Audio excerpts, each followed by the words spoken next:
Hello everyone, मेरा नाम है आकाश और स्टडी मॉब चैनल पर आप सबका स्वागत है। आज हम करने जा रहे हैं क्लास 9th की पॉलिनोमियल्स की एक्सरसाइज नंबर 2.3 के कुछ बेसिक कॉन्सेप्ट। ओके, 2.3 एक्सरसाइज को करने से पहले कुछ बेसिक कॉन्सेप्ट्स हैं जिसको आज हम सीखेंगे। उनको सीखने के बाद हम उस एक्सरसाइज के कुछ क्वेश्चंस करेंगे। So let's get started.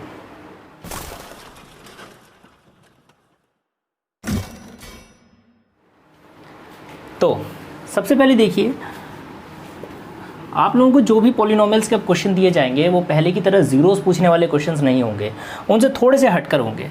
जैसे मैं एक एग्जांपल देता हूँ, ठीक। मान लीजिए कोई आपको पॉलिनोमियल दिया हुआ है 3x² + 7x + 1, ओके। एंड आपको दूसरा पॉलिनोमियल दिया हुआ है x - 1, ठीक है। और आपको इस गिवन पॉलिनोमियल को x - 1 से डिवाइड करना है, ठीक। अगर इस पॉलिनोमियल को इससे मैं डिवाइड कर दूंगा, जैसे नॉर्मल हम डिवाइड कैसे करते हैं, इसी तरह से हम जब भी किसी नंबर को किसी दूसरे नंबर से डिवाइड करते हैं तो इसको हम कहते हैं डिविज़र, ठीक है। इसको कहते हैं dividend.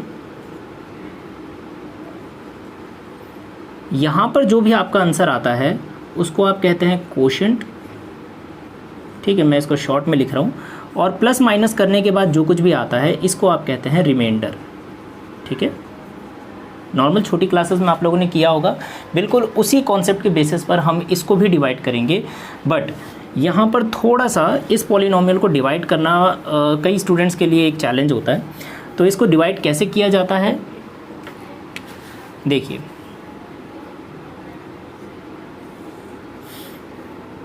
Three x square + 7x + 1, okay.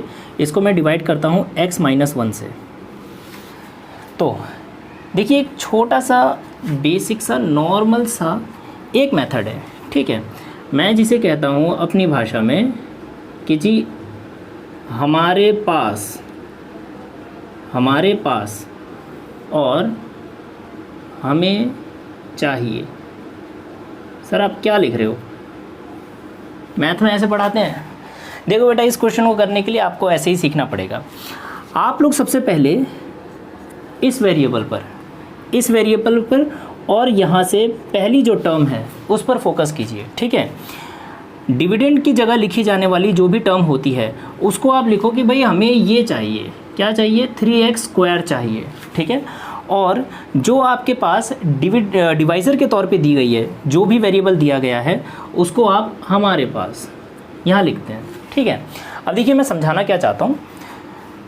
अगर आपको x को 3x² में बदलना है, सुनना मेरी बात ध्यान से, अगर आपको x को 3x² में बदलना है तो आप ध्यान से देखिए कि आपको किन किन चीज़ों की ज़रूरत पड़ेगी। इसके पास एक 3 है, क्योंकि यहाँ पे 3 मल्टीप्लाई हो रहा है। अगर मैं इस x को 3 से मल्टीप्लाई कर दूंगा तो ये 3x हो जाएगा, है ना। यहाँ पर 3x के साथ साथ स्क्वायर भी है, तो स्क्वायर का मतलब है कि x 2 बार मल्टीप्लाई हो रहा है और हमारे पास x 1 बार मल्टीप्लाई हो रहा है। तो अगर मैं एक और x से इसको मल्टीप्लाई कर दूँ तो देखिए हमारा आंसर बिल्कुल इसके इक्वल आएगा, 3 और x², ठीक है। समझ में आई बात?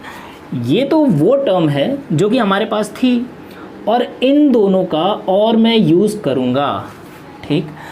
तो हमें किसकी ज़रूरत है, 3 और x की, मतलब कि 3x की।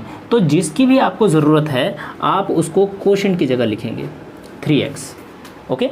उम्मीद है यहाँ तक आपको समझ में आया होगा। अगर नहीं समझ में आ रहा है तो वीडियो वापस जाके देखिए, दोबारा देखिए, फिर समझ में आएगा।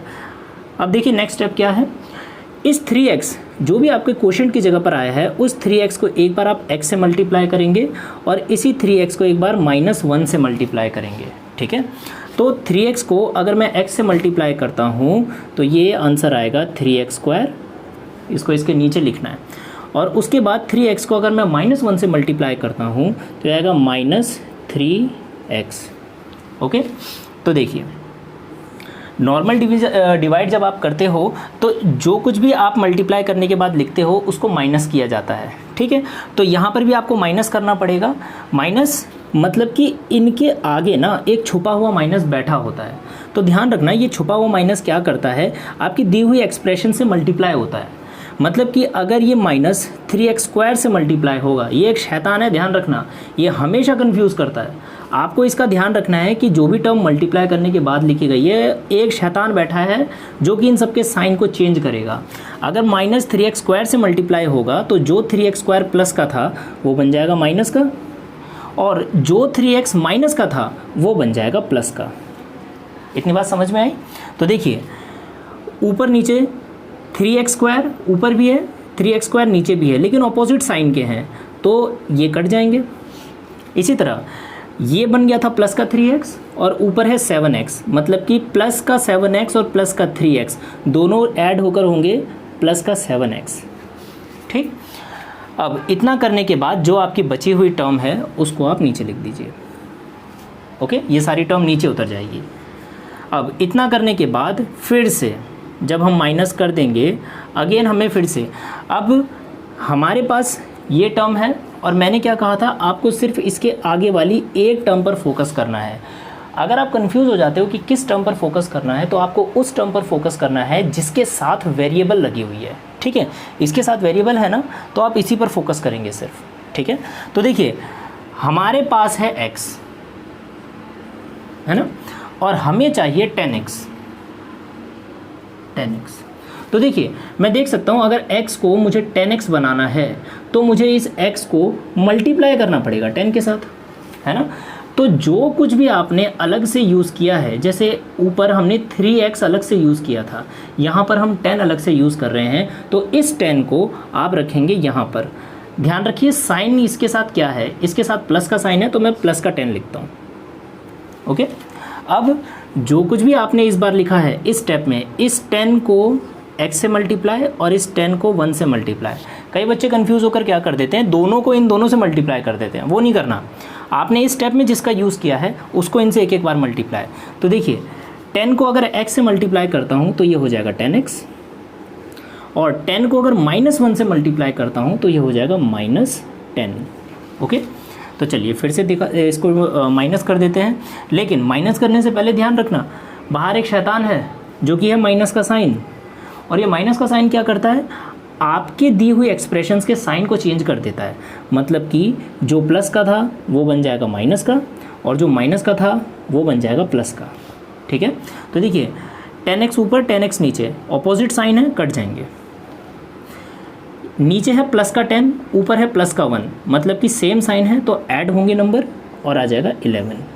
ये रहा आपका रिमाइंडर। ठीक है, तो ये है लॉन्ग डिवीजन मेथड रिमाइंडर निकालने के लिए, जो कि आपको इस मेथड से करना है, मतलब कि जो भी लॉन्ग डिवीजन हमारी नॉर्मली होती है उसी तरीके से। ठीक है, आप में से कई बच्चों को इसको समझने में परेशानी हो रही होगी, इसलिए मैं एक और क्वेश्चन करवाता हूँ।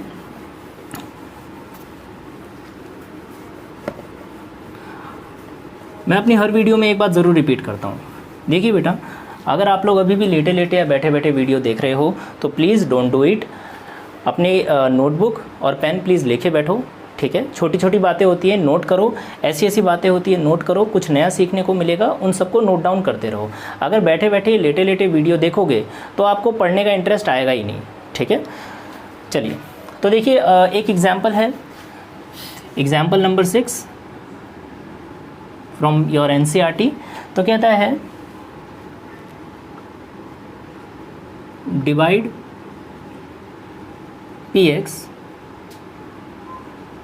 by gx। ठीक है, where px is equal to x plus 3x² - 1 and gx is equal to 1 + x। Okay, तो देखिए हमें px को gx से डिवाइड करना है। px की वैल्यू इतनी दी हुई है एंड gx की वैल्यू इतनी दी हुई है। ठीक है, देखिए इस पॉलिनोमियल को लिखते टाइम एक छोटी सी, वैसे तो मैं इसे मिस्टेक नहीं कहूँगा, ठीक है, ऐसी कोई बड़ी मिस्टेक नहीं है, लेकिन अगर आप पॉलिनोमियल को लिखते हो तो जो सबसे बड़ी हाईएस्ट पावर होती है उसको पहले लिखा जाता है। मतलब कि यहाँ पर x के साथ पावर है 2, इस x के साथ है 1, तो 2 की पावर को पहले लिखा जाएगा। तो हम यहाँ लिखते हैं 3x², उसके बाद फिर आपकी उससे छोटी पावर x और लास्ट में है -1, ठीक है। इसको डिवाइड करना है gx से, तो gx है यहाँ पर 1 + x, तो वेरिएबल को पहले x + 1 इसको डिवाइड करते हैं, ठीक है। तो देखिए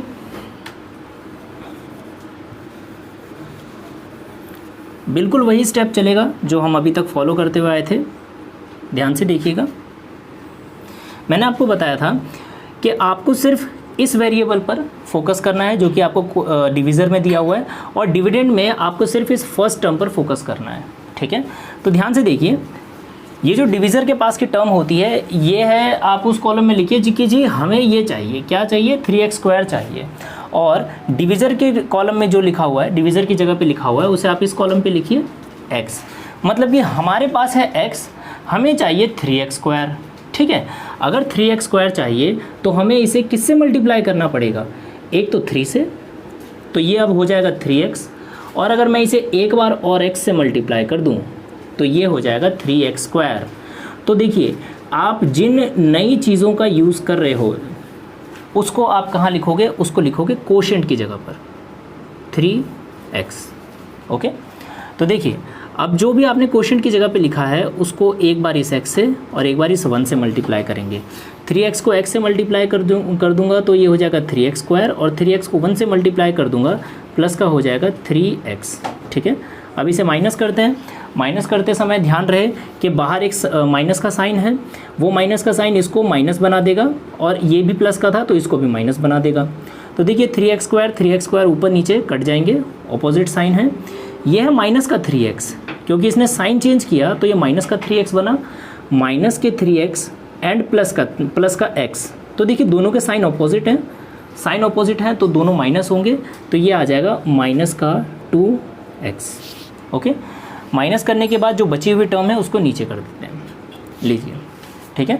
अब देखिए आगे बढ़ते हैं, एक स्टेप के बाद फिर से देखिए, हमारे पास है x, डिविज़र की इस टर्म पर हमें फोकस करना है, और डिविडेंड की जगह इस बार 2x है। तो देखिए हमारे पास है x, हमें चाहिए माइनस का 2x, पूरी माइनस के साथ, पूरे साइन के साथ इसको लिखेंगे। तो देखिए अगर x को -2x बनाना है तो इसे हमें मल्टीप्लाई करना पड़ेगा -2 से, ओके। -2 को x से मल्टीप्लाई कर दूंगा तो हो जाएगा -2x, ओके। तो आप अब इस पूरी की पूरी नंबर, क्योंकि न्यू नंबर है, x तो पहले से था, ये नया यूज़ कर रहे हैं, तो जो भी नया यूज़ कर रहे हो उसको आप रखो कोशेंट की जगह पर। तो हमने नया यूज़ किया -2, ओके, -2 यूज़ किया। अब जो कुछ भी नया यूज़ कर रहे हो आप उसको x से और उसको एक बार 1 से मल्टीप्लाई कीजिए। तो -2 को x से मल्टीप्लाई कर दूंगा तो ये हो जाएगा -2x, और -2 को 1 से मल्टीप्लाई करूंगा तो हो जाएगा -2, ठीक है। यहाँ तक समझ आया। अब देखिए आगे, हमें पता है कि बाहर एक माइनस का साइन बैठा हुआ है, वो माइनस का साइन क्या करता है, इनके साइन को चेंज कर देता है, मतलब जो प्लस का था वो माइनस का बनेगा और जो माइनस का था वो प्लस का बनेगा। 2x माइनस का है, ये बन जाएगा प्लस का 2x, ये है माइनस का 2, ये बन जाएगा प्लस का 2, ओके। तो देखिए ये साइन ऊपर नीचे ऑपोजिट हैं, टर्म सेम है तो कट जाएंगे, ये है प्लस का 2, ये है माइनस का 1, तो ये माइनस हो जाएंगे, साइन ऑपोजिट है तो ये आ जाएगा 1, वो भी प्लस का क्योंकि 2 बड़ा है वहाँ पर, ओके। ये था आपका एक सिंपल सा क्वेश्चन, उम्मीद है आपको समझ आया होगा। इसी टाइप के कुछ क्वेश्चंस आगे हम आने वाली एक्सरसाइजेज में करेंगे, जहां पर मैं आपको एक्सरसाइज नंबर 2.3 के कुछ क्वेश्चंस कराऊंगा। अगर आपको ये वीडियो पसंद आई हो तो प्लीज़ इस चैनल को लाइक कीजिए, सब्सक्राइब करिए एंड शेयर कीजिए। Thank you so much.